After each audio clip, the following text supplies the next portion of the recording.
বিসমিল্লাহির রহমানির রহিম। বিগত 1/12/2020 ইংরেজি তারিখে সাংবাদিক সম্মেলনের প্রতিবাদী সংবাদ সম্মেলন। আমি জালালাবাদ হোমিওপ্যাথিক মেডিকেল কলেজ ও হাসপাতালের ভারপ্রাপ্ত অধ্যক্ষ ডাক্তার মোহাম্মদ আবদুল্লাহ আল মুজাহিদ খান এবং আমার কলেজের শিক্ষক ও ছাত্রছাত্রীবৃন্দ যৌথভাবে সংবাদ সম্মেলন করিয়া বলিতেছি যে গত 17/12/2019 ইংলিশ তারিখে আমাদের কলেজের পরিচালনা পরিষদ, যাহার সভাপতি অতিরিক্ত জেলা প্রশাসক শিক্ষা ও আইসিটি সাহেবের সম্মতি নিয়ে বাগবাড়িস্থ এতিম স্কুল রোড, বাগবাড়ি মৌজায় জেল নম্বর 90, খতিয়ান নম্বর 219 এর 887 দাগ 30 শতক জমির মধ্যে তিনজন মালিক আব্দুল আজিজ, আব্দুর রহিম ও আব্দুর রাজ্জাক এর উত্তরাধিকারীগণ কর্তৃক নিযুক্ত আমুক্তার হতে 18.40 শতক ভূমি ক্রয় করি। উক্ত ভূমি ক্রয় করার পর জনাব সেলিম আহমদের মূল মালিকগণের নিযুক্তিও আমুক্তার আমাদেরকে দখল সমঝাইয়া দেন। আমরা যথারীতি নিয়ম অনুযায়ী কলেজের নামে সাইনবোর্ড স্থাপন করিয়া কলেজের স্থাপনা নির্মাণ কাজ শুরু করি। উল্লেখ্য যে আমরা উক্ত ভূমি ক্রয় করার পূর্বে যথারীতি গত 3/12/2019 ইংরেজি তারিখে দৈনিক সিলেটের ডাক পত্রিকায় ভূমি ক্রয় সংক্রান্ত বিজ্ঞাপন প্রচার করি এবং একজন অ্যাডভোকেট কমিশনার দিয়ে মাপজুক করাইয়া স্কেচ ম্যাপ বানাই। ভূমি মাপজুক করার কালে নাসির উদ্দিন নামীয় তখনকার কেয়ারটেকার ভূমির সীমানা দেখিয়ে দেয় ও ভূমি বিক্রেতাগণের আমুক্তার সেলিম উদ্দিন উপস্থিত থাকেন। পরপর 3 দিন আমরা ভূমি মাপজুক করি। ইদানিং কিছু ভূমিকিকু প্রতারক লোক উক্ত ভূমি গ্রাস করার হীন উদ্দেশ্যে ও অবৈধ কাগজপত্রের বলে ও চাঁদাবাজি করার হীন উদ্দেশ্যে উক্ত ভূমি দখল করার জন্য সংবাদ সম্মেলন করা সহ আমি সহ আমার কলেজের শিক্ষকদের নামে বিভিন্নভাবে কুৎসা রটনা করাইতেছে এবং বিগত 26/11/2020 ইংরেজি তারিখে কলেজের সাইনবোর্ড ভাঙ্গা সহ কলেজের স্থাপনা ভাঙ্গিয়া অনেক ক্ষতি সাধন করিয়াছে এবং কলেজের স্থাপনার কাজে প্রায় 6,50,000 টাকার মালামাল নেওয়া যায়। উক্ত অপকর্ম থেকে বাঁচার জন্য বর্তমানে কলেজের প্রিন্সিপাল সহ শিক্ষকদের নানাভাবে হুমকি দিয়ে আসিতেছে। বর্তমানে উক্ত ভূমি দখলবাজদের কারণে বেদখল হওয়ার উপক্রম হইয়াছে। কলেজ কর্তৃপক্ষ বর্তমানে উক্ত ব্যাপারে আতঙ্কের মধ্যে আছেন। এ ব্যাপারে আমাদের থানায় সাধারণ ডায়েরি থাকায় মেট্রোপলিটন ম্যাজিস্ট্রেট আদালতে 23,034 নম্বর মামলা দায়ের করা আছে, যাহা পিবিআই তদন্ত করিতেছেন। মামলা ও সাধারণ ডায়েরি করার কারণে সন্ত্রাসী ও ভূমি দখলবাজগণ আরও বেপরোয়া হইয়া উঠিয়াছে, যে কোনো সময় যে কোনো খারাপ ঘটনা ঘটাইয়া দিতে পারে। বর্তমানে সাধারণ ডায়েরি ও মামলা করিয়াও উক্ত দখলবাজদের কোনো ক্রমেই থামানো যাচ্ছে না। তাহারা প্রতিনিয়ত তাহাদের অপকর্ম চালাইয়া যাইতেছে। তাহাদের এহেন অপকর্মে একটি সরকার অনুমোদিত শিক্ষা প্রতিষ্ঠান ব্যাপক ক্ষতির সম্মুখীন হইতেছে। এ ব্যাপারে আমরা প্রশাসন ও সর্বমহলের হস্তক্ষেপ কামনা করিতেছি। উপস্থিত সাংবাদিক সবাইদেরকে শুভেচ্ছা জানিয়ে আমার লিখিত বক্তব্য এখানে শেষ করলাম।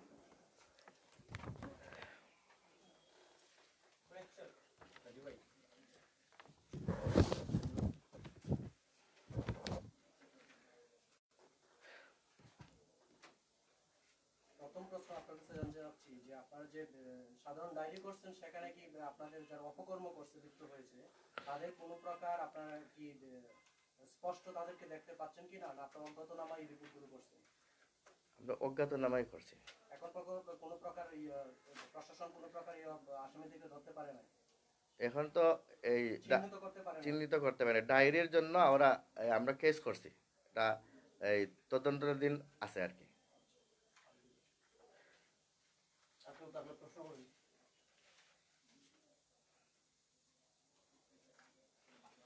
আপনারা কি আর হামলার হওয়ার সম্ভাবনা আছে এরকম কোনো কিছু আপনারা পাইছেন যে তারা আবার হামলা করতে পারে? হ্যাঁ, আবার হামলা করতে পারে। এই ব্যাপারে আপনার সন্দেহ আছে? জি। আপনাদের মোবাইলে ডিভাইসে কোনো প্রকার হুমকি এই প্রকার কোনো দেওয়া হয়েছে মোবাইলে নাই বা মোবাইল টেলিফোন নম্বরে কেউ ফোন টোন দিছিল কিনা না। হুমকি? আপনারা কি কাউকে চিহ্নিত করতে পেরেছেন? আমরা একজনকে পারছি এবং চিহ্নিত করতে পারছি, এবং উনার নামে মামলাটা হয়েছে, বাকি সব অজ্ঞাতনামা আসামি। আপনারা যখন আপনাদের যে প্রতিষ্ঠানে বিল্ডিং যেখানে নির্মাণ করবেন যখন মাপজুপ করেছিলেন তখন কি কোনো ধরনের আপত্তি পেয়েছিলেন? না, আমরা যখন তখন বিল্ডিংটা তুলেছেন তারপর আপত্তি এসেছে? আপত্তি তখনও আসে না। পরে একদিন দেখা যায় আমাদের এই কোনো আপত্তি আমরা পাই নাই। কারণ আমাদের যে একটা প্রতিষ্ঠানের জায়গা ক্রয় করতে হলে কিছু প্রসিডিউর মেনটেন করতে হয়। আমরা প্রথম থেকে শেষ পর্যন্ত এ, মানে সুন্দরভাবেই মেনটেন করছি। এবং এতে প্রথমে যেমন আমাদের তো হইল সভাপতি সাহেব এডিসি প্রথম থেকে তিনি তদারকি করতেছেন। যেমন প্রথমে এক মিটিংয়ে আমরা অনুমতি নিছি, সরি কমিটি গঠন করে দিছে, কমিটি জায়গা দেখছে, জায়গা বাছাই করছে, অ্যাডভোকেট নিয়োগ করা হয়েছে, অ্যাডভোকেটে ওপিনিয়ন দিছে, তারপরে লাস্টে গিয়ে আর জমিটা ক্রয় করা হয়েছে। এই সময় কেউ বাধা দিছে না বা কেউ কইছেও না। আমরা যখন নির্মাণ শুরু করছি তখনও কেউ কিন্তু বাধা দিছে না। আর এরা হঠাৎ করে একদিন দেখা যায় যে সকালে দেখা যায় অর্ধেক কিছু অংশ ভাঙছে, তারপরে কইছে সরি, তারপরে আমরা আবার থানাত গিয়ে জিডিও করতে বাদে আইয়া দেখে পুরা ভাঙি ফেলাইছে।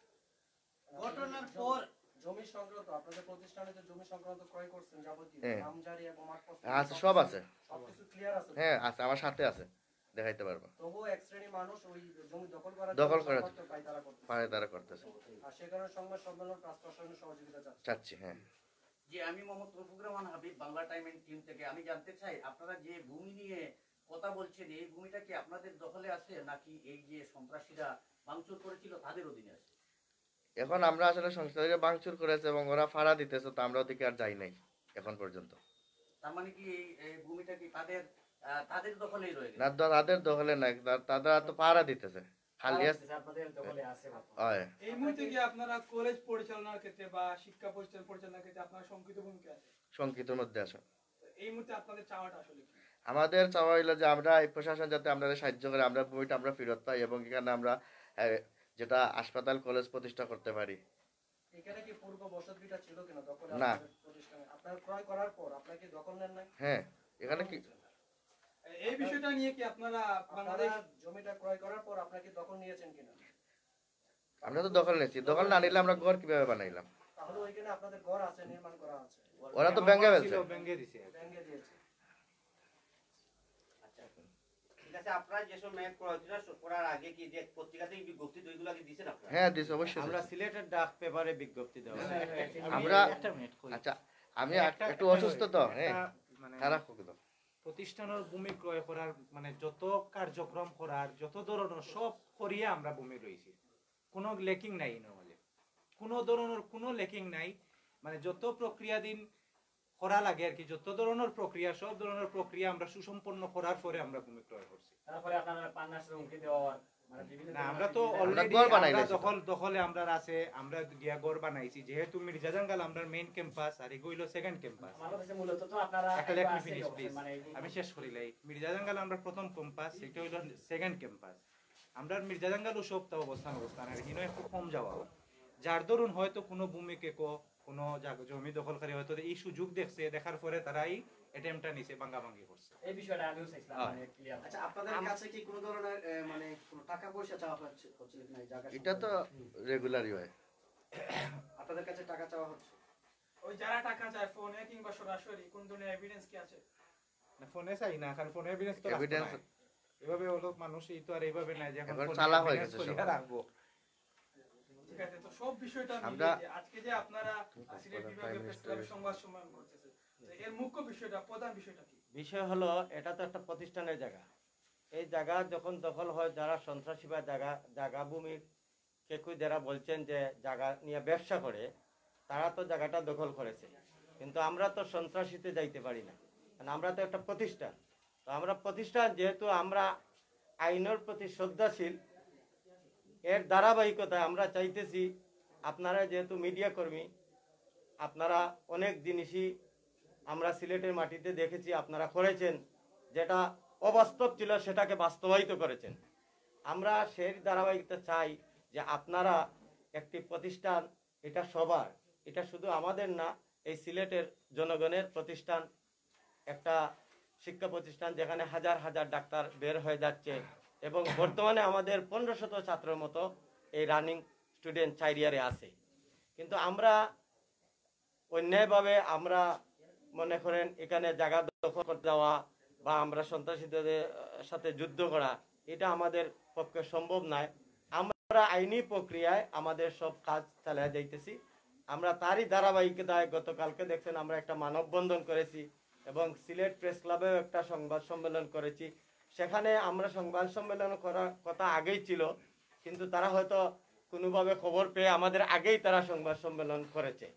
কিন্তু সেই সংবাদ সম্মেলনে তাদের কাগজপত্র এমনকি জায়গার ফর্সাটা পর্যন্ত দেখাতে পারে নাই, নামজারিও দেখাতে পারে নাই। কিন্তু আমাদের এই জায়গা ক্রয় করার পরে আমরা নামজারি করেছি, ফর্সা আছে আমাদের। তাছাড়া আমরা জায়গা যখন যে মালিকের কাছ থেকে কিনা হয়েছে ওই মালিক আমাদেরকে সমঝায় দিছে বিধায়ত আমরা বিল্ডিং করেছি। সেখানে বিল্ডিং করেছি, সাইনবোর্ড লাগাইছি, স্কেচ ম্যাপ করা হয়েছে, তখন কোনো আপত্তি আসে নাই। আমাদের জায়গাটা আমাদের দখলেই আমাদের কাজকাম চলতেছিল। এরই ধারাবাহিকতায় হঠাৎ করে একদিন তারা এসে এরকম বিভিন্নভাবে তো তারা আমাদের প্রিন্সিপাল স্যার বলছেন যে বিভিন্নভাবে জায়গা তারা জায়গাটা আমাদের বিল্ডিং ভেঙে ফেলছে, আমাদের সাইনবোর্ডটা ভেঙে ফেলছে। এর জন্য আমরা চাইতেছি আপনাদের মাধ্যমে আমাদের সিলেটের প্রশাসন সহ এবং আমাদের দেশের প্রধানমন্ত্রী শেখ হাসিনা, উনি হইলেন হোমিওপ্যাথি বান্ধব সরকার। যেহেতু আমরা এই হোমিওপ্যাথিটা এই প্রধানমন্ত্রী শেখ হাসিনা ক্ষমতা আসার পর থেকে এটার উন্নয়ন হয়েছে এবং আমরা মনে করি হোমিও সরকার বান্ধব সরকার হইল বর্তমান সরকার। সেহেতু আপনাদের মাধ্যমে প্রধানমন্ত্রীকে আমরা এটাই জানিয়ে দিতে চাই যে হোমিওপ্যাথি বান্ধব সরকার উনি যেন আমাদের এই হোমিও কলেজের ভূমিটাকে এই অপশক্তির হাত থেকে রক্ষা করে দেন এবং আমাদের জায়গাটা আমরা সুস্থভাবে যেখানে আমরা এখানে আমাদের একটা ক্যাম্পাস করতে পারি। আপনারা আগে বলেছি আমাদের 1500 স্টুডেন্ট আমাদের এই ক্যাম্পাসে আমাদের পরীক্ষা নিতে কষ্ট হয়, জায়গা হয় না। এরই ধারাবাহিকতা আমাদের জায়গাটা কিনা। আমাদের তো এখানে এই পরীক্ষা নয়, সেখানে আমরা আরেকটা ক্যাম্পাস থাকলে সেখানে আমার ক্লাস হবে বা পরীক্ষার সময় আমরা পরীক্ষা নিতে পারবো।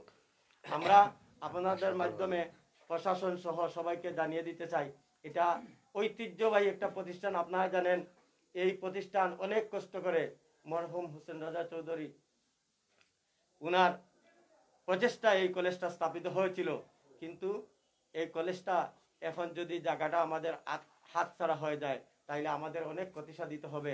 সেখানে আমাদের অনেক টাকা দিয়ে জায়গা কিনা হয়েছে। এখন আপনাদের কাছে অনুরোধ, আপনারা এই আপনাদের মাধ্যমে প্রশাসন সহ আপনারা এই সহযোগিতা করবেন এবং সব সময় আমাদের পাশে থেকে এই প্রতিষ্ঠানকে সহযোগিতা করে এই প্রতিষ্ঠানটা আমাদের যাতে স্বাভাবিকভাবে কার্যক্রম চালাইতে পারি সেই আশাবাদ ব্যক্ত করে আমরা আমার বক্তব্য এখানে শেষ করি। আরেকটি প্রশ্ন, যেটা আপনার লিখিত বক্তব্য উল্লেখ করেছেন যে আপনাদের মালামাল 6,50,000 টাকা টাকা নিছে না, মালামাল 6,50,000 টাকা মালামাল লুটপাট হয়েছে। ইট বালু রড, ইট বালু সিমেন্ট রড আমাদের সাইডে যা ছিল আর কি। তৈরি করা শুরু হয়েছিল। যারা হামলা করেছে তারা কি কোনো দলের অন্তর্ভুক্ত কিনা? সেটা আমরা বলতে পারবো না, কারণ আমরা তো ওই লাইনের না। আমরা চিকিৎসক মানুষ, শিক্ষক মানুষ।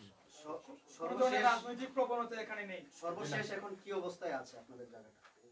আমাদের জায়গাটা এখন ওই ভাঙ্গারিঙ্গা অবস্থায় আছে। ওরা আমাদের আমরা যাই এবং দখলের পায়তারা করতেছে, যাতে তারা জায়গাটা তাদের দখলে নেওয়ার চেষ্টা করতেছে, যে কোনো সময় তো তাদের দখলে চলে যেতে পারে। আরেকটি প্রশ্ন, আপনারা তো প্রশাসনের সহযোগিতা অলরেডি চেয়েছেন, ঠিক আছে? তো প্রশাসন কি প্রকার আশ্বাস দিয়েছে আপনাদেরকে? প্রশাসন এখন পর্যন্ত কোথায় আমরা এখন মামলা তো তদন্ত চলছে, মামলা সিবিআই মামলা উঠলে না আমরা বুঝবো যে কি ধরনের ইয়ে করে। জেলা প্রশাসকের কাছে কি কোনো অভিযোগ দিছিলেন? যেমন স্মারকলিপি দিছি। স্মারকলিপি দিছিলেন? আমরা জেলা প্রশাসকের যে স্মারকলিপিটা, এটা হলো আমরা জেলা প্রশাসকের মাধ্যমে, জি এটা আমাদের স্বরাষ্ট্রমন্ত্রী বরাবরে আমরা একটা স্মারকলিপি দিয়েছি। জি। আর আরেকটা, যেহেতু আমরা স্বাস্থ্য মন্ত্রণালয়ের অধীনে হইল হোমিওপ্যাথিক মেডিকেল কলেজ, সেহেতু স্বাস্থ্য মন্ত্রীর কাছেও আমরা একটা স্মারকলিপি জেলা প্রশাসনের মাধ্যমে প্রেরণ করেছি গতকালকে। সবাইকে এখানে উপস্থিত যত সাংবাদিকদেরকে সবাইকে ধন্যবাদ জানাইয়া আমাদের আজকের সাংবাদিক সম্মেলন শেষ করছি। আল্লাহ হাফেজ।